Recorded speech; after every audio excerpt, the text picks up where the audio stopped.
So hello everyone, welcome to Alpha Medicine Vlogs. I hope you guys are doing absolutely fantastic. So after many days, लगभग 10 से 11 दिन हो गए कि मैंने लास्ट वीडियो अपलोड की थी बिकॉज ऑफ फाइनल एग्जाम्स। अभी फाइनल एग्जाम चल रहे हैं तो टाइम बिल्कुल मिल नहीं पा रहा है, बट अभी थोड़ा टाइम है तो मैंने सोचा कि वीडियो वगैरह शूट कर ली जाए और आपको बता दिया जाए इसके बारे में भी।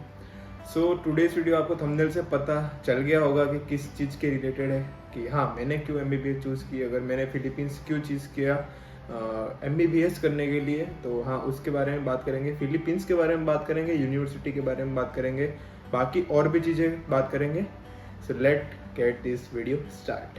ठीक है, चलो।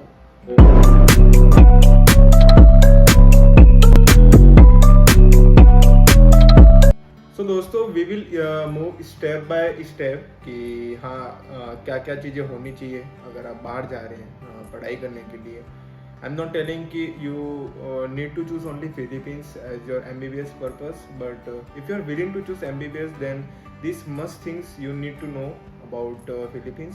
सो फर्स्ट नंबर पे है कि वेदर कंडीशंस क्या होते हैं। जैसे मान लो कि आपको भी पता है कि रशिया वगैरह में काफ़ी ठंडी वगैरह होती है, यानी उनका टेम्परेचर ही 0 यानी 1 डिग्री के उस पार होता है, यानी माइनस में होता है। बट फिलीपींस में ऐसा बिल्कुल भी नहीं है। अगर आपने इंडिया में नाम सुना होगा केरला, मुंबई, तो बस बिल्कुल ही जो कोस्टल एरिया से है इस तरह से यहाँ का भी टेम्परेचर होता है, जो कि कभी भी 35 डिग्री से ऊपर नहीं जाता और ठंडी भी नहीं गिरती। तो बहुत सही बात है, सुकून वाली बात है।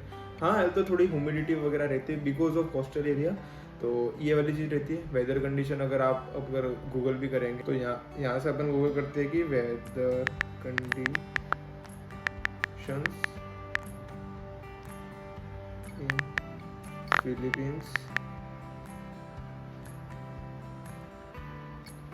तो इसमें बता रहा है कि देखो अभी बारिश का सीज़न है तो बारिश का वगैरह का बता रहा है, जो कि कभी भी मैंने आपको कह दिया कि 35 डिग्री के ऊपर नहीं गया। सो एक बात तो ये हो गई अपनी। सेकेंड चीज रिलेटेड की टीचिंग पर्पस क्या है एंड उसकी लोकेशन क्या है। जैसे मैं पर्सनली मेरी यूनिवर्सिटी की बात करूँगा। So I am from University of Perpetual Health System Dalta Manila, जो कि लास पिनास एक सिटी है उसमें है उसकी ब्रांच।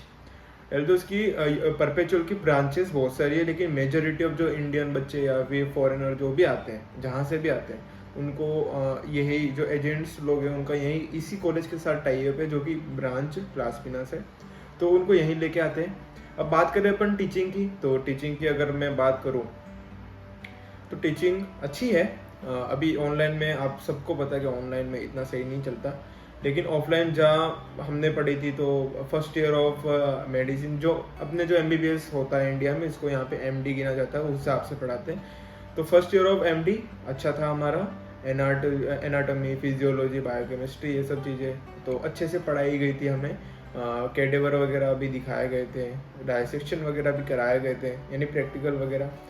और फिर followed by second year, third year, जो कि आपकी मेन सब्जेक्ट्स आ जाती है, surgery, IM, pedia, ophtha and everything, community medicine. और उसके बाद में यानी काफ़ी जो मेजर सब्जेक्ट्स है वो आपकी सेकेंड ईयर से, यानी जो एक्सपोजर मेन होता है आपको सेकेंड ईयर से मिलना चालू होता है।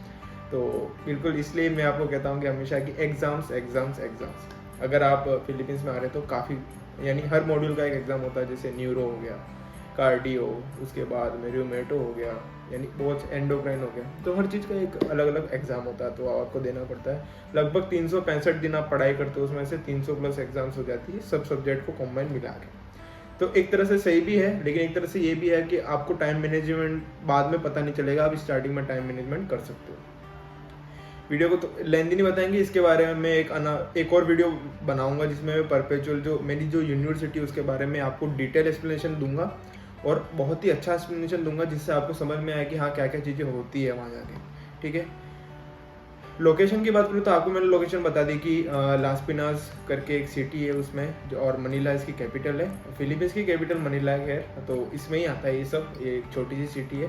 तो और यहाँ की अगर बात करें जैसे, तो थर्ड मैन आता है कि अगर वहाँ जाके तो पेरेंट्स को काफ़ी वो संदेह रहता है कि हमारे बच्चों को यानी खाना वगैरह कहाँ से मिलेगा।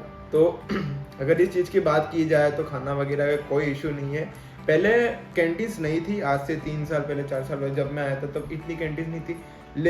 लेकिन अभी आपको, यानी मैं कह रहा हूँ हर 100 कदम पे एक इंडियन कैंटीन मिलेगी, क्योंकि बच्चे ही इतने सारे इस परपेचुअल में, और फिलीपींस में इतने सारे बच्चे हैं। लेकिन मोस्टली मेरे हिसाब से जहाँ पे अगर कोई यूनिवर्सिटी आपको पिक करनी हो जहाँ पे सबसे ज़्यादा इंडियन बच्चे हैं तो वो है परपेचुअल यूनिवर्सिटी, जो कि हमारे आंखों देखी है, और काफ़ी बच्चे हैं यहाँ पे पढ़ाई करते हैं और अच्छे से करते हैं। यानी हर जगह से बच्चे हैं, north east, south west, east west, सब जगह से, पूरे इंडिया से बच्चे हैं, आउट ऑफ इंडिया से भी बच्चे हैं, हर जगह से, यानी हर कंट्री से बच्चे हैं यहाँ पे जो पढ़ाई करते हैं।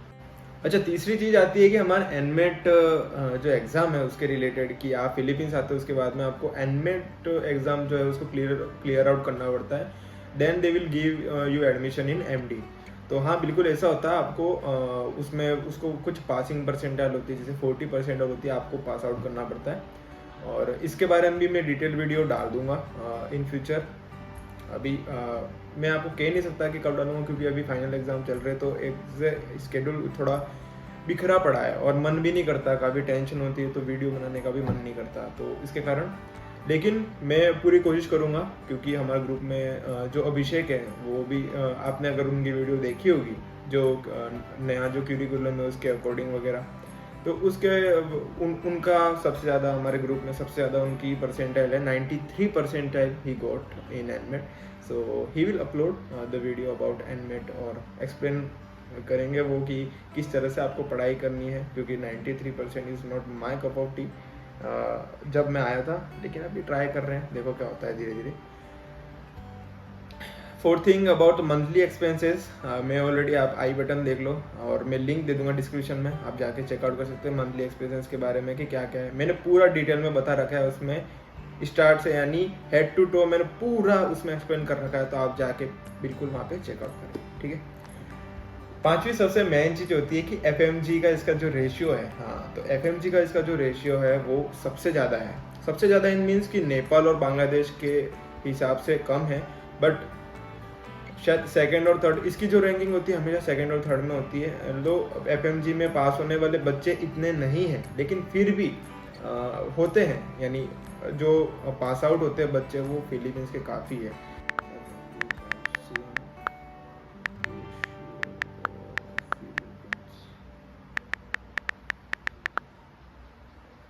तो गाइस, जैसा कि आप स्क्रीन पे देख रहे हैं कि यहाँ पे जो कंट्री है, highest which country has highest FMG passing rate according to some data, the Philippines is the only country which produces the highest amount of FMG pass students। तो इससे आपको पता लग गया होगा कि बिल्कुल आप अगर बांग्लादेश और वहाँ नहीं जाते तो आपको तीसरा ऑप्शन मिलता है, या दूसरा ऑप्शन मिलता है, वो फिलीपींस ही है, जहाँ पे फीस भी कम है, इतनी कम नहीं है अगर हम कंपेयर करें इन टर्म्स ऑफ रशिया, जहाँ के मेरे भी काफ़ी फ्रेंड्स हैं वहाँ पे, और मेरा भी कुछ प्लान ऐसा बना था इन पास कि जॉर्जिया जाना है यार, इनके साथ चलेंगे, दोस्तों के साथ चलेंगे, लेकिन ऐसा नहीं हो पाया। मैंने अपना जो मानस बनाया और फिर मैंने चूज़ किया कि ठीक है यार, फिलीपींस जाएंगे, पढ़ाई करेंगे और फिर अच्छे से निकालेंगे। तो यहाँ आके पता चला, तब मुझे इतना पता नहीं था कि FMG वगैरह है, मुझे इतना पता था कि MCI का एक एग्ज़ाम होता है भैया, और वहाँ आपको क्लियर आउट करना होता है, और वहाँ जाके अपन को एनमेट वगैरह देना है, बस इतनी सी जो चीज़ थी वो मुझे बता दी, ठीक है। तो बस यही है, FMG का पासिंग रेशियो आपने देख लिया, तो फिलीपींस अच्छे, यानी बहुत अच्छे पायदान पे उसमें। लास्ट चीज़ अपन बात कर ले तो लैंग्वेज बैरियर। तो लैंग्वेज बैरियर कुछ है नहीं यहाँ पे, जैसे रशिया में रशियन बोली जाती है, और बहुत सी जगह चाइना में चाइनीज़ बोली जाती है, और शायद वहाँ पे आपको एक साल का वो करना भी पड़ता है कि आपको, यानी आप समझ रहे हो ना कि आपको सीखनी होती है ये सब चीज़ें। लेकिन यहाँ पे ऐसा, फिलीपींस में ऐसा कुछ नहीं है। यहाँ पे लैंग्वेज चलते उनकी कुछ तगालोग करके जो लोकल लैंग्वेज है वो चलती है, लेकिन मोस्ट ऑफ जो पब्लिक है, जो उनको इंग्लिश समझ में भी आती है, वो इंग्लिश बोल भी लेते हैं। यानी कोई भी आप कहीं भी जाओ, यहाँ पे नॉर्मल शॉप पे भी जाओगे तो उस बंदे को, या फिर ऑटो रिक्शा वाले बंदे को भी इंग्लिश आती है, तो ये वाली चीज़ है। So guys, here is end of the video, short and simple. मुझे जो बताना था कि मैंने क्यों चूज़ किया फिलीपींस, तो मैं आज बता रहा हूँ आपको। तो मुझे लगा था कि ये वीडियो मैं काफ़ी पहले बना चुका हूँ, लेकिन नहीं बना पाया, लेकिन आज मैंने बना दी। तो please like share subscribe and comment, और बताना कि नेक्स्ट वीडियो किस पे चाहिए आपको, एनमेट या परपेचुअल। नो डाउट मैं परपेचुअल तो बनाने वाला हूँ, जो मेरी यूनिवर्सिटी है उसके बारे में मैं डिटेल, और अभी एनएमसी ने थोड़ा बहुत वो भी कर रखा है, यानी जो न्यू करिकुलम वगैरह का, उसको अभी तक उसका संज्ञान नहीं लिया है कुल मिला के। तो देखते हैं कि कब तक उस पर यानी वो करते हैं। जैसे हमारी यूनिवर्सिटी ने भी नया जो रूल्स एंड रेगुलेशंस वगैरह उनके फिलीपींस गवर्नमेंट के हिसाब से भी चेंज किए हैं, और ये सब तो देखते हैं कि अब एनएमसी क्या कुछ करती है, क्योंकि अभी तो उन्होंने नए रूल्स गाइडलाइंस वगैरह निकाल रखी है फिलीपींस के खिलाफ। तो देखना होगा कि अब क्या कुछ होता है इन पास्ट, अरे क्या कुछ होता है इन फ्यूचर, बिकॉज बहुत कुछ हो चुका है in past. It is and, like share comment subscribe कर देना। मिलते हैं अगली वीडियो में, तब तक के लिए बाय, जय हिंद।